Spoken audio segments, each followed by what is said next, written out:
morning, ma'am. Ako po si examinee number 001. Narito po ako ngayon para kumuha ng oral and practical examination. Narito po ang aming permit. Maaari ko na po bang ihanda ang aking mga gamitan sa aking pagmamassage? Okay, proceed.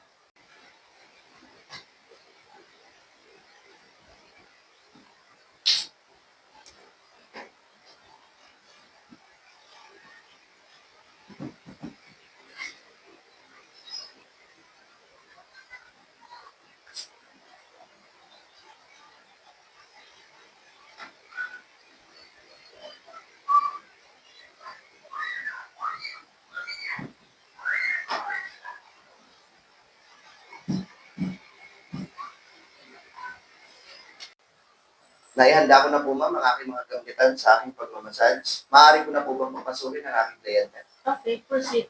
Sir, tuloy po tayo, sir.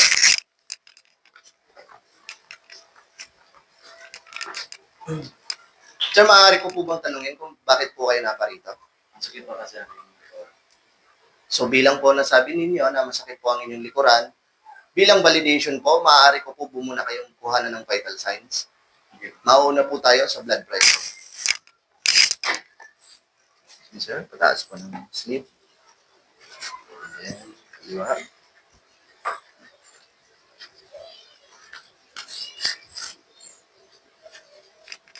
Yes, sir, patong na po.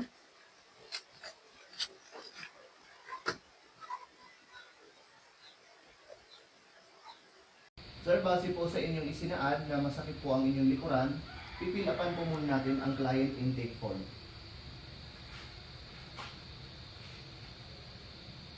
Sir, bali po sa sinabi ninyo na masakit po ang inyong likuran, base po sa vital signs na nakuha natin, kayo po ay fit for massage. Maaari na po tayong mag-ready at dumapa sa ating massage table. There are 5 basic strokes of massage: effleurage, pétrissage, friction, tapotement, and vibration. The first basic strokes is effleurage, from the French word effleure, which means to glide.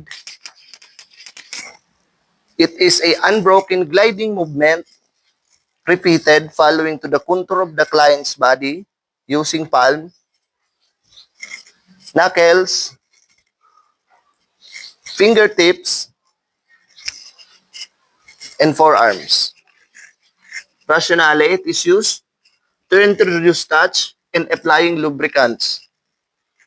Benefits, it's warm up tissue, stimulate nerves, and encourage blood lymph flow. It has a force variation. The first one is 100. It has a 3 sub-variation. The first one is circular. The second one is raking. 2 or 5 fingertips with pressure. The third sub-variation of 1 hand is ironing using forearms.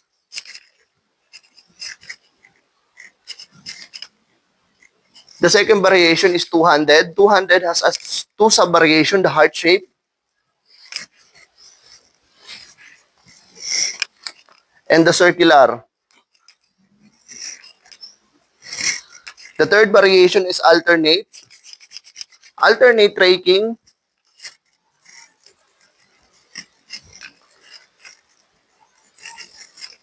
And then the second sub-variation of alternate is alternate circular.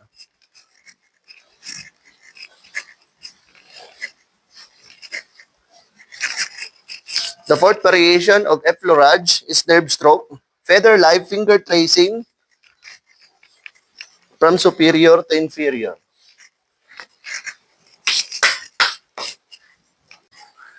The second basic strokes of massage is pétrissage, from a French word pétrir, which means to knead.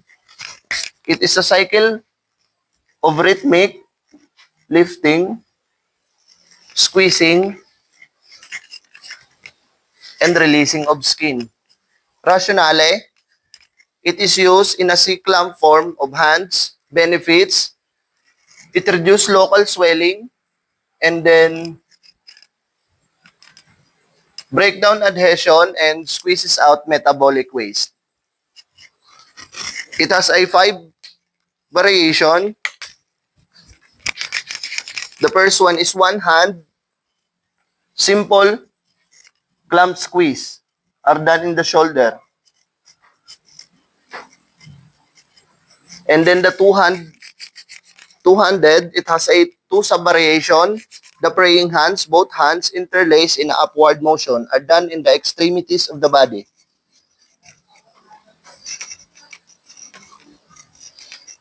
And then the second sub-variation is the ocean wave.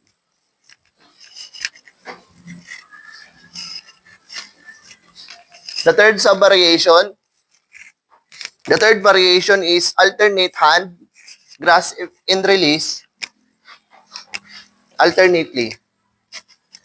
The fourth variation of is pulling.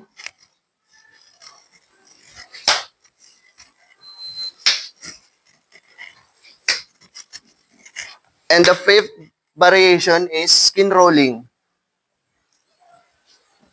Skin is lifted in superficial fascia without applying any downward force.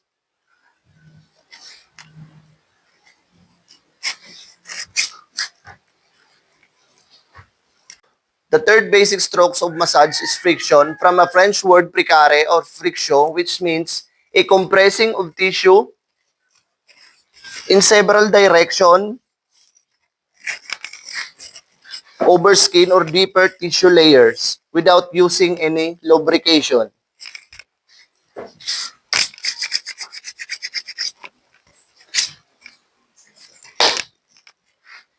Rationale, it is used as a superficial warming.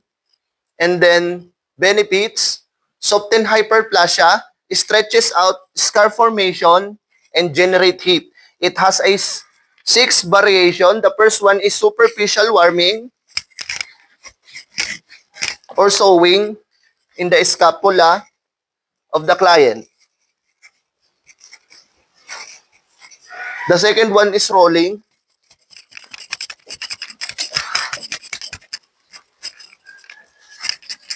And ringing.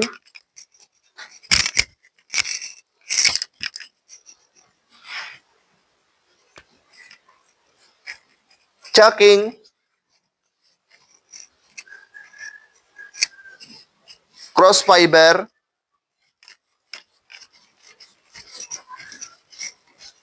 And circular friction.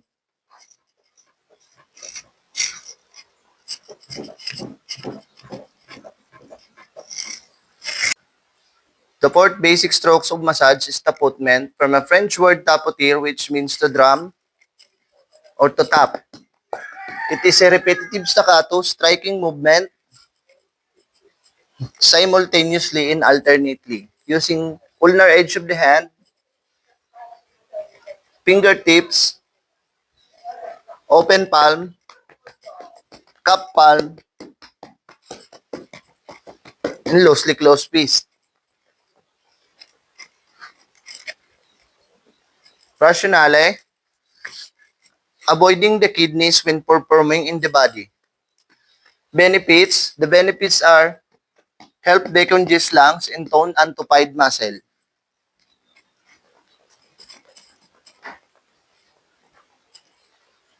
It has a 8 variation. The first one is tapping.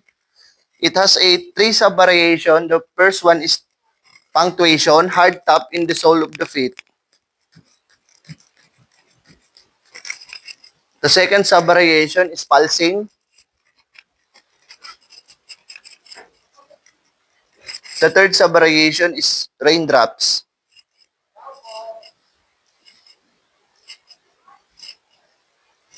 The second variation is pincements or plucking.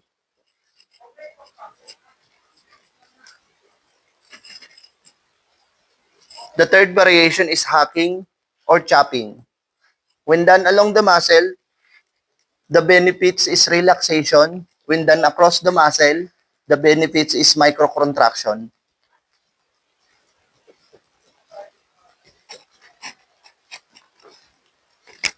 The fourth variation is quacking. Both hands together, that makes a quacking sound.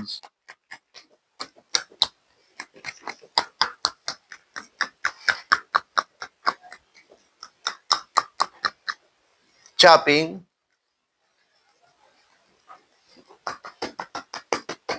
cupping,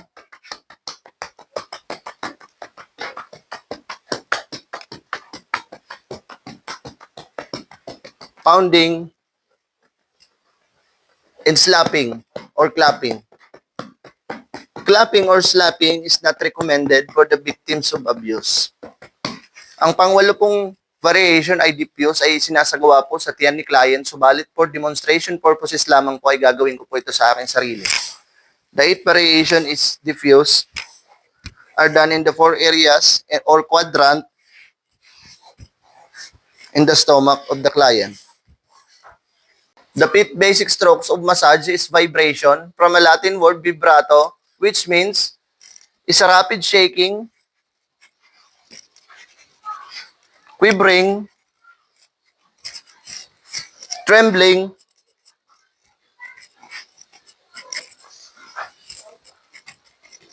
or rocking movements of the body using applied with fingertips or full hands. The first variation is jostling from the sole of the feet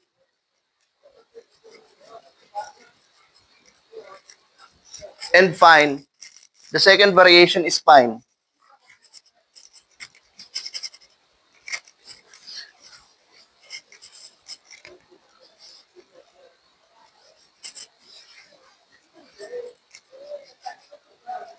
And the third variation is rocking. Benefits: it relaxes the muscle, relax muscle under painful areas, relieves pain without using medication, and stimulate blood flow, relax underlying.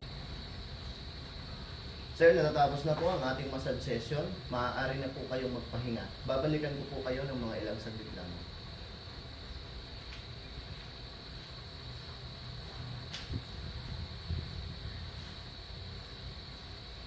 Sir, natatapos na po ang oras ng pahinga. Maaari na po tayong tumagilid at i-assist ko po kayo sa inyong pagtayo.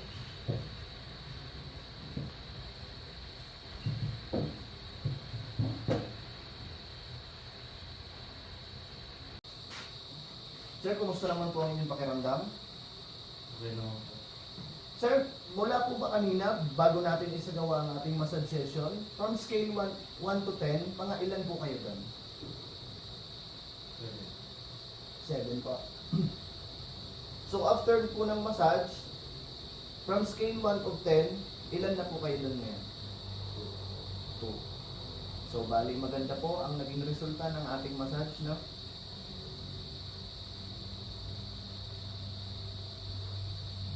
So bali sir, tayo po ay nagkaroon ng isang oras na massage session.